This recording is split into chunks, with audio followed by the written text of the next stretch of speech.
যারা নতুন পেজ খুলেছেন কন্টেন্ট ক্রিয়েশনের জন্য, আপনার সেই স্বপ্নের পেজে কিভাবে ফলো বাটন এড করা যায়, আজকের ভিডিওতে শুধু সেটাই দেখাবো।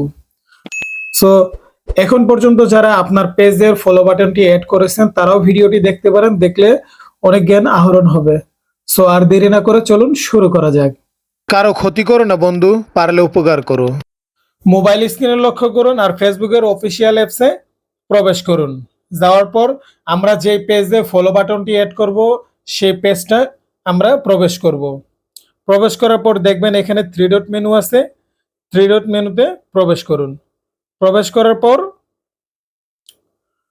এখানে লেখা আছে দেখবেন edit page status action button. So action বাটনে ক্লিক করুন। অ্যাকশন বাটনে ক্লিক করার পর দেখবেন লেখা আছে your action button message. Message আপনারা ভালো করে খেয়াল করুন, এখানে লেখা আছে মেসেজ, দেন তারপরে লেখা আছে দেখেন রিমুভ, তারপরে লেখা আছে দেখবেন যে আপনার এডিট বাটন। সো আমরা সেই এডিট বাটনে ক্লিক করব, তার আগে আমরা এই মেসেজ অপশনগুলো ডিলিট করে নিব। সো রিমুভ করে নিলাম। দেন তারপরে কাজ হলো আমরা ব্যাকে আসি। ব্যাকে আসার পর কাজ হলো যে এখানে দেখবেন যে সেটিংস নামে একটা অপশন আছে, আপনার যে পেজে ফলো বাটন এড করবেন তার উপরেই। সো এইখানে প্রবেশ করি। এইখানে প্রবেশ করার পর একটু স্ক্রল ডাউন করলে দেখতে পাবেন how people find and contact you. So আপনারা যদি খুঁজে না পেয়ে থাকেন, একটু ভালো করে মনোযোগ সহকারে ভিডিওটি দেখলেই বুঝতে পারবেন। সো এখানে ক্লিক করার পর দেখবেন যে allow search engine outside of Facebook two link to your page. এখানে যদি অফ থাকে অন করে নেবেন, দেন তারপরটাও আপনার অফ থাকলে অন করে নেবেন। Allow people to message your page, এগুলো সব অন করে নেবেন, দেন এখান থেকে বেরিয়ে আসবেন। তারপরে কাজ হলো একটু মনোযোগ সহকারে ভিডিওটি দেখুন। এখানে লেখা আছে দেখেন followers and public content. So এইখানে ক্লিক করব। এখানে ক্লিক করার পর এখানেই হলো মূলত আপনার সেই কাঙ্ক্ষিত ফলো বাটন অপশনটি। সো আপনার মনোযোগ সহকারে ভিডিওটি দেখুন। আমি কেন বারবার বলতেছি, আপনার ভিডিওটা দেখলেই বুঝতে পারবেন। এখানে লেখা আছে how can follow my page. এখানে পাবলিক দেওয়া না থাকলে পাবলিক করে নেবেন। অন ইয়োর টাইম লাইন, এখানেও যদি আপনার পাবলিক না থাকে পাবলিক করে নেবেন।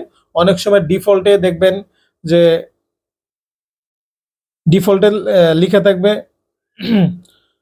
ফ্রেন্ড অনলি মি, এগুলো লেখা থাকবে। সো এগুলি পাবলিক করে নেবেন, দেন আমরা এখান থেকে বেরিয়ে আসব। এখান থেকে বেরিয়ে আসব।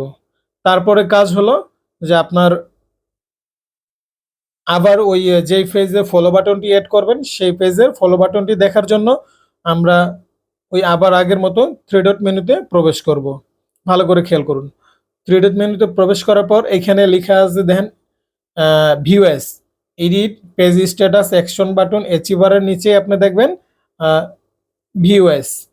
সো ভালো করে দেখুন, ভিউএস এ লেখার পর দেখেন এখন কত সুন্দর করে লেখা আছে, হ্যাঁ, লাইক। সো আপনাদের জন্য যে পেজটি খুলেছিলাম একেবারে নতুন, 0 ফলোয়ার্স এর কারণে এখানে আপনার লাইক বাটনটি শো করতেছে। সো এইখানে আপনি আরো ভালোভাবে দেখতে পারবেন যদি অন্য একটি পেজ থেকে আপনার যাচাই করে নেন। সো আমরা ওইখানে গিয়ে দেখব।